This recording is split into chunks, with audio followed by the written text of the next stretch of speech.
And in a nutshell, I would like to say this about myself, that before the Lord called me to do this for Christ, to serve Him in this way, the Lord gave me an opportunity, an opening.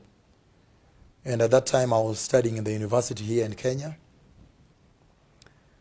And He gave me an opening to go do a master's degree, a second degree in Germany. And this was under the German Academic Exchange Program. And so the Lord helped me so much. In the program I was in, I was the lead student in that program. So then I got a scholarship. And it opened a big door for me to go to Germany and do the things I could not do here. I was so much interested in genetics. I always wanted to know inheritance and how genetics affects life. And then right from when I had gotten the scholarship and I was about to leave for Germany is when all of a sudden a professor arrived from Israel. A professor arrived from Israel. His name is Professor Sam Mendlinger. And when he arrived from Israel, he came to me, he said the department, the faculty, had recommended me to him because he came looking for a student that can take a scholarship to Israel. And so at that time, it was amazing because in one of the hotels next to the Israeli embassy, actually, where he invited me to chat with him on this opening, when I sat with him and he said he would have loved to have me do my advanced degrees in Israel and work in his laboratory. And so it did not make much sense, though, at the time, because Germany was offering a bigger stipend. And you know, as a student at that level in Africa here, that's a key issue. How much stipend am I going to receive? Will I be able to receive enough to upkeep and help home, help my family? Will I be able to send something for them, you know? Wow. Yeah, to sustain them until one day I'm able to start working. So you saw that there was a lot more stipend offered by the German scholarship, and then the Israeli one was giving less. But for some reason I said, no, I am going to Israel.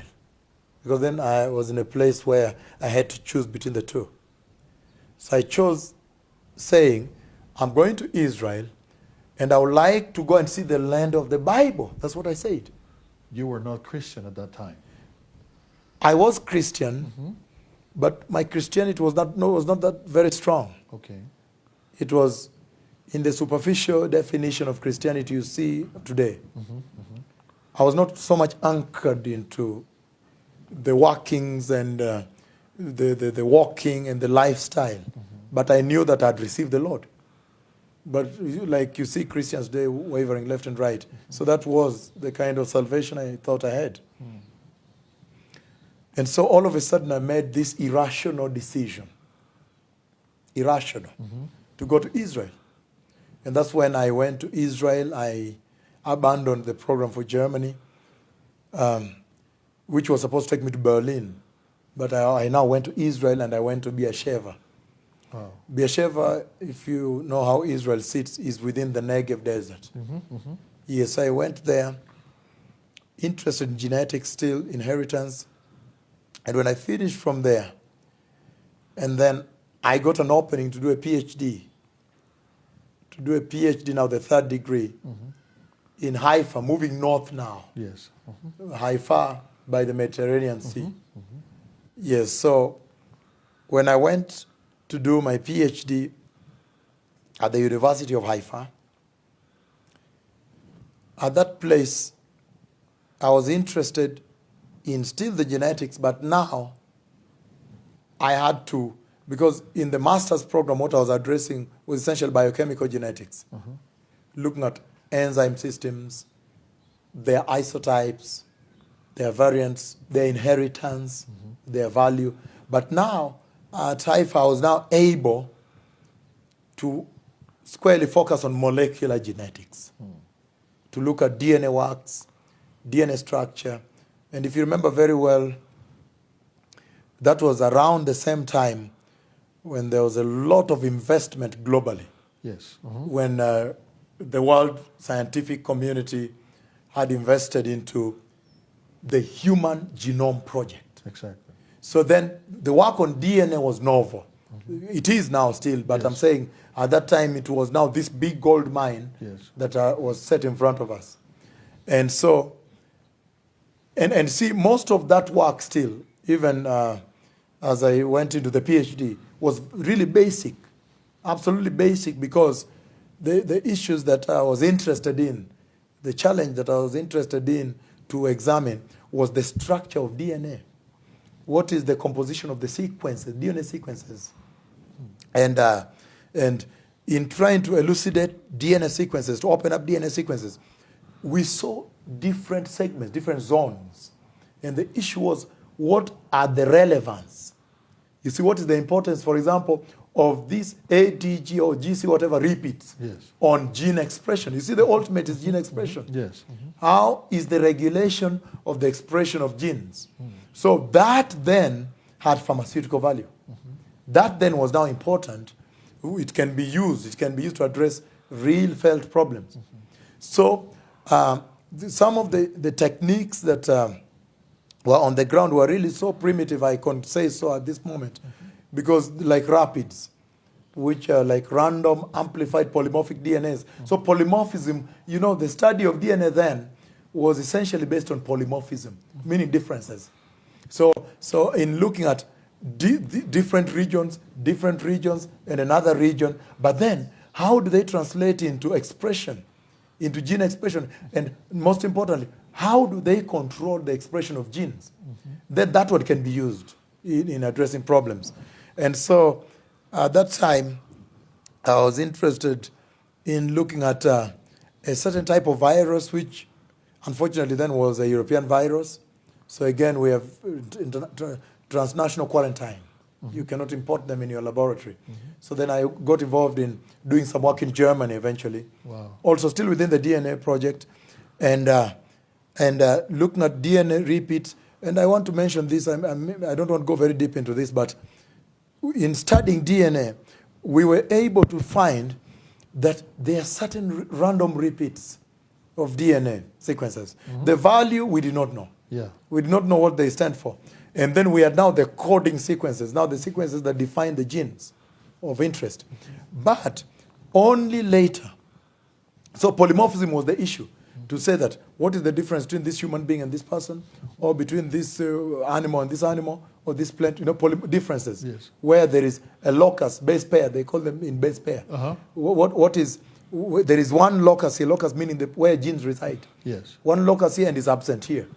So that is essentially key, because that is what is used in, for example, if there's a crime scene. Yes. If you want to come into a crime scene and you want to know who was at this site, so you use polymorphism. That's what you call the fingerprinting.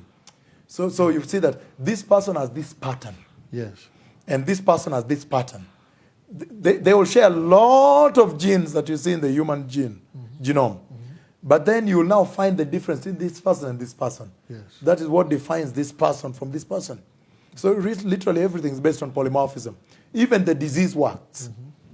It's based on, if the patients that report, for example, in a particular clinic, I'm going to mention that in a while, have this type of gene, which has this sequence. And the patients that show this resistance to this disease, or tolerance, or are not afflicted by this, don't have that locus.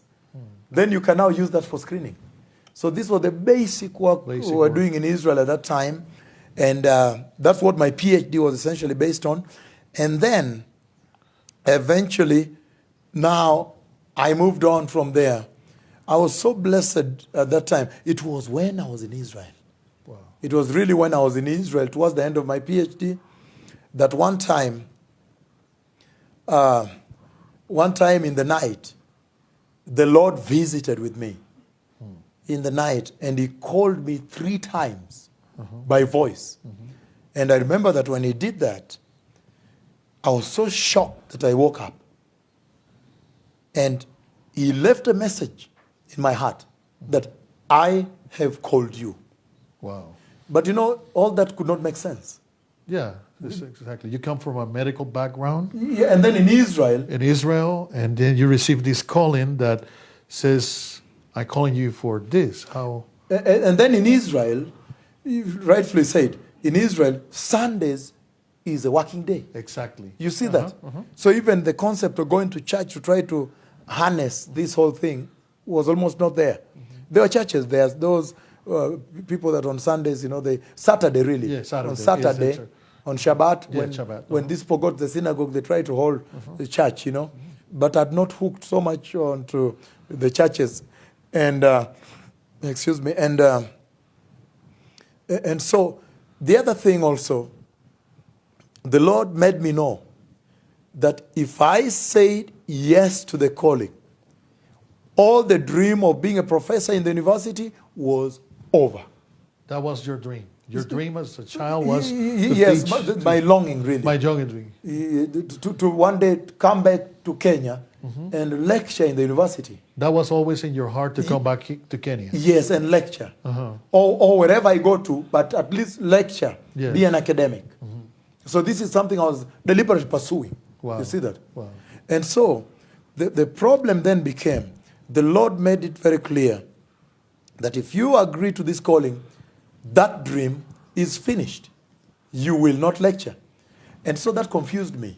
So I did not understand. Then what is this all about? Because how will I even go back home and say, now is what, everything is over? I just want to preach the gospel. And so, and then, as I was finishing my PhD in Israel, then the attempt was to run away from the Lord. That's when I began out what I attempted to run away. Because he made me know that if you will go into this, forget everything else. Just come and serve me fully. So the first thing to do was to run away. To say, I don't want this thing, shut my ear, just move on with what I'm pursuing. Because it will not make sense. How long you were in Israel? In Israel, that's a total, the PhD was 5 years, but I'd spent 2 years in Beersheba.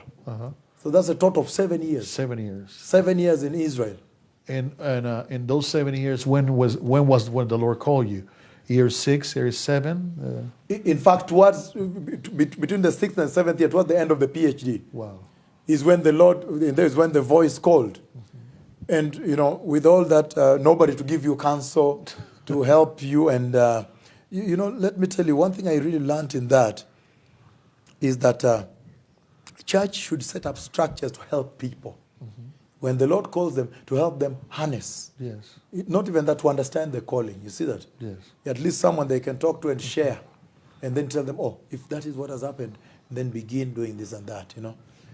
And so, but when I was eventually leaving Israel, I was, the Lord, he was blessing me in his own way, in a very mighty way. I received an invitation. Before I finished, actually it was the last 1 year, which was very unusual though. I received an appointment actually to a place called CABM in New Jersey. That's the Center for Advanced Biotechnology and Medicine. It was part of the UMDNJ, the University of Medicine and Dentistry of New Jersey. And so that was one. And the other one was Center for Advanced Center for Pharmaceutical Biotechnology. So you see, somehow things were working well. And for me, I did not understand that. For me, it meant run away further. Yes. Now pursue your things and don't worry about this now. Well, because it's working this way now. Completely different change. I mean, you left Israel, go to the United States where it's a completely different lifestyle, completely different atmosphere. You thought that you were running from God. You thought that you were safe now. Yes, because actually the calling became remote. Because when you finish your PhD and then you go into environment where you start work. Yes. You see, you go into postdoctoral fellowship, you go into lecturing and all this, and then you get engrossed. I became deeply absorbed now. And the work was exciting. I mean, I thought this was also good for the Lord. Wow. Because looking at cancer, Yes. different drugs, especially trying to design the future drugs. Wow. You see, because I went into an area which is called signal transduction. Signal transduction is essentially drug metabolism, which means understanding when I take this medication, what are the biochemical pathways that are fired up in the body. And then in that way, we are able to develop drug targets. You see that? So the team I was working with essentially, by the way, I decided to go to Chicago instead of going, first of all, to UMD&J in New Jersey, University of Medicine and Dentistry. I went to the Center for Advanced Biotechnology. So pharmaceutical biotechnology, sorry. At that place, we began to look at the future drugs. And essentially it was a process because I delved into signal transduction, which is part of drug metabolism, but hence I now specialized in oncoprotein networks. Wow. So which means I became so much interested in knowing the network of proteins that are important in oncology, and then let me just say what they are. Yeah. They are the mitogen activated protein kinases. We used to call them MAP kinases. And we found out that they were the novel drug targets for the future. Because they are the proteins that actually transduce, signal transduction, transmit the signals. You see that? Wow. When, for example, someone is on chemotherapy, so really my interest was in chemotherapy more than anything else. Yeah. So looking at different chemotherapeutic drugs that we're examining and the pathways they were firing up. So our main objective then, allow me just say this way, Yes. was to essentially exploit, there are basically two pathways. There's one pathway that is used for survival. We later we named it defense, body defense. It's like when you walk out there and someone is smoking, Yes. or you are subjected to what we used to call environmental insults, or you at your workplace exposed to mercury, whatever it is. There is a pathway in your body that regroups very fast, becomes recruited, so to say, and begins to detox, to save the body. So that was a pathway that we were interested in also. And they have certain oncoproteins that define the elements for transduction, the proteins that transmit, you see that? Yes. To the nucleus, from the cell surface to the nucleus. And then we also had now what essentially became known as the P38 pathway, really, that's the name. The P38 pathway is essentially the cell death. We used to call it the death pathway. So this is the pathway that most of the time, when the pharmaceutical companies are designing their cancer chemotherapeutic drugs, they exploit this. Because this pathway, once it's fired up, once you develop a product that will activate it, then it leads to cell death. In fact, we used to call it apoptosis, and meaning self-suicide. You are telling the cell, the drug is telling the cell, kill yourself.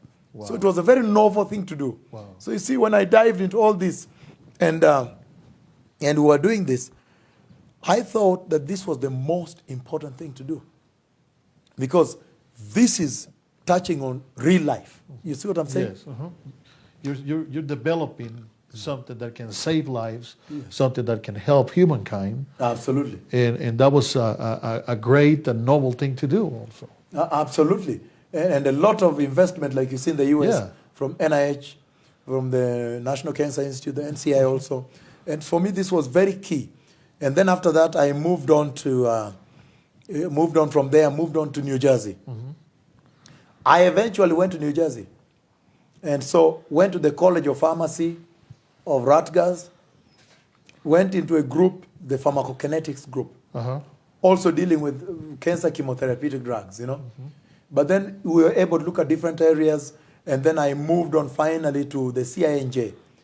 I was actually appointed as research teaching specialists at that time. They used to call it RTS, RTS3, Yeah. research teaching specialists. But now, this is the big department of surgery, and then the division of oncology. Oncology. So it's surgical oncology Wow. at the Cancer Institute of New Jersey, CINJ. And there, the main work now was to look at, now, with a group of surgeons. You see that? This was very novel because now we had material right from the operation theaters, And the key area there was tumor angiogenesis. How do cancers spread in the body?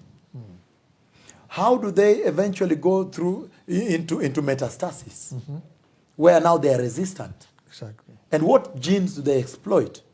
And so I was very touched by the fact that we were able to find out, you see that, clearly that cancers actually use, through the process of angiogenesis, what they essentially do, I can summarize this.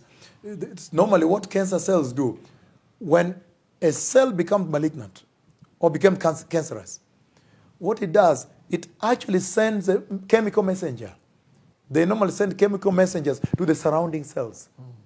And they tell the surrounding tissue cells, look, you begin to tubulate, meaning you begin to grow and become like a tube and grow towards me. So they send chemical messengers with instruction to the surrounding cells, telling those cells, please begin to grow but tubulate. That's essentially the process of angiogenesis. Wow. Wow. Tubulate and grow towards me and feed me. And then they feed sometimes sucrose and so forth. And the cancers, the tumors begin to grow. That's essentially the process they use. But now, having known that that's the process they use, then the challenge now from the research point of view became, how do we shut down that process? Do you understand now how it was important? How it works. It's always important Exactly. to understand the mechanistics, the basic preclinical. You see that? And then now, how do you shut down the growth of cancer? So we found out that these messengers that the cancer cells were sending, they were the vascular endothelial growth factor, which we termed VEGF, VEGF A and B. So once we found out that they were sending the messenger called vascular endothelial growth factor, which is essentially a very important thing. You know, angiogenesis is so important in the growth of teeth, whatever, the gums. It's a normal process in the body. Yes. But the cancers are exploiting it, So now we found out there were two types, VEGF A and B. So that was key now from mitigation, for intervention. Yeah. Because now what we could do is very simple using mutagenesis, which is the process of causing mutation in DNA. We could now be able to mutate the genes that encode for them in the cancers. So we have anti-VEGF A and B. So once you have anti-VEGF A and B, then it can shut down the messenger. And so these were the processes we're involved in. And when the Lord relentlessly, He keep calling you at that time? relentlessly from Chicago, even before I moved to New Jersey, again, in a very major visitation in the apartment where I was staying in a place called Forest Park in Chicago. Then one night in a major vision, then the cloud came In the room. in the room in a vision and spoke with me from there again to let me know that He has called me. And so you can almost see that when you follow the entire process, you see that I was not understanding. Yeah. I was really not understanding who was calling me, Yeah. You the didn't have enormity of Him. no specifics in the calling. He didn't say, this is what I want you to do. He just said, I just calling you, or He gave you some instruction of what, did you be able to see what you're doing today, or no? Was something just really vague? That's very powerful. That's a very powerful question.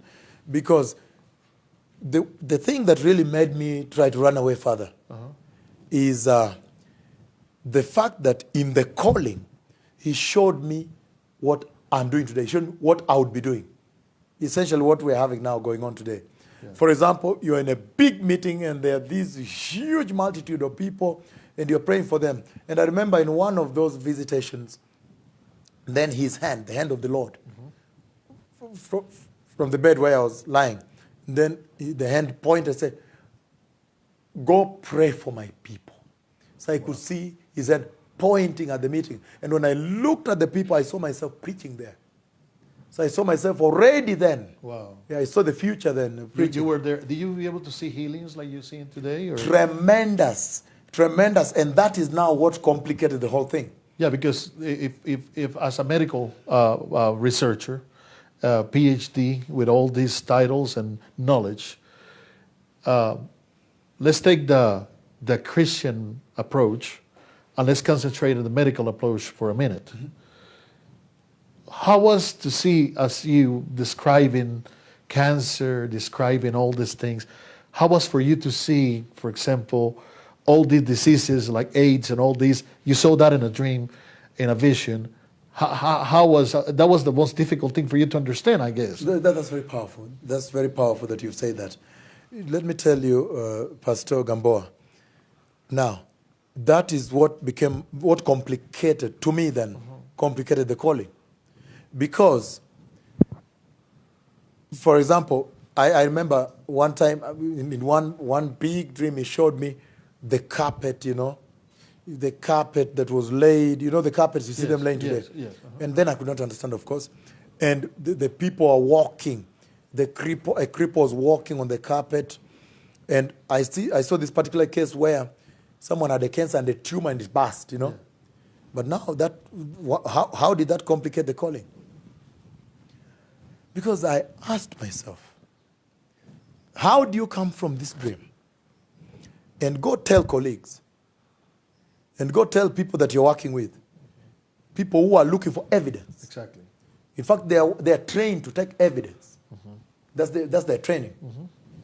And tell them, look, I see tumors dissolving in the Lord's meeting.